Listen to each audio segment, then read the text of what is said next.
Hello all, 7 శనివారాల వ్రతం 7 simple స్టెప్స్లో part 3 video. ఈరోజు step 6 and 7 చూసేయండి. స్టెప్ 6, ఇది కొంచెం పెద్ద స్టెప్. పూజా సామాన్లు, తులసి మాల అండ్ ముడుపు అన్నమాట. ఒక తులసి మాల, కొన్ని పూలు, 2 కొబ్బరికాయలు.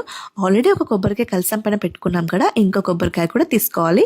అండ్ 2 బౌల్స్లో వాటర్ పెట్టుకొని, ఒక బౌల్ మీరు ఆచమనం చేయడానికి, ఇంకో బౌల్లో వాటర్ దేవుడికి ఉపచారాల కోసం అన్నమాట. దేవుడికి వాడే వాటర్లో తులసి ఆకులు, దంచుకున్న ఇలాచి అండ్ పచ్చకర్పూరం వేసుకొని రెడీగా పెట్టుకోవాలి.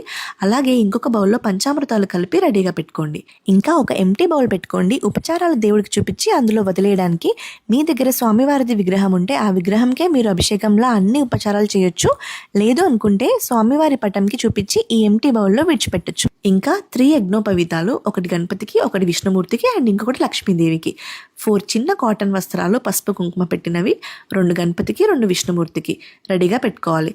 ఇంకా గణపతికి, విష్ణుమూర్తికి తమలపాకు, సున్నం, వక్క, పచ్చకర్పూరం, ఒక ఫ్లవర్ పెట్టి ఇలాగ తాంబూలం లాగా కూడా రెడీ చేసుకోవాలి. ఇప్పుడు ముడుపు కోసం వ్రతానికి ముందు రోజే వైట్ క్లాత్ని పసుపు నీళ్ళలో నానబెట్టి నీడలో ఆరబెట్టాలి. ఆ క్లాత్లోనే పసుపు, కుంకుమ, అక్షితలు, జవ్వాది పౌడర్, పచ్చకర్పూరం, తులసి ఆకులు, 7 ఎండు ఖర్జూరాలు, 7 ఇలాచి, 11 రూపీస్ లేదా 101 రూపీస్ మీ శక్తి కొద్ది వేసి 3 ముడులు వేసి ముడుపు కట్టుకోవాలి. కట్టిన ముడుపుని ప్రతి వారం మర్చిపోకుండా పూజలో ఉంచాలి. అలాగే వ్రతం మొత్తం కంప్లీట్ అయ్యాక వ్రత కథలు చదువుకొని కొబ్బరికాయ కొడితేనే వ్రతం కంప్లీట్ అయినట్లు అని గుర్తుపెట్టుకోండి. స్టెప్ 7, భక్తి ముఖ్యం, ఆడంబరం అస్సలు కాదు. స్వామివారికి మీ సంకల్పం చెప్పుకొని ముడుపు కట్టి భక్తితో పూజ చేయండి. మీ కోరిక తప్పకుండా స్వామివారు తీరుస్తారు. వీలైతే సాయంత్రం వరకు ఉపవాసం ఉండండి.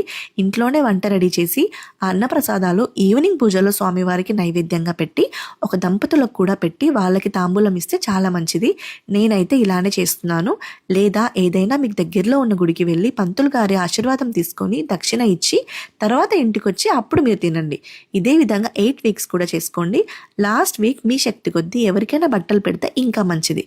నెక్స్ట్ వీడియోలో అసలు పూజ ఏ సీక్వెన్స్లో చేయాలి, ఏమేం మంత్రాలు చదవాలి అని క్లియర్గా చెప్తాను. Thank you for watching.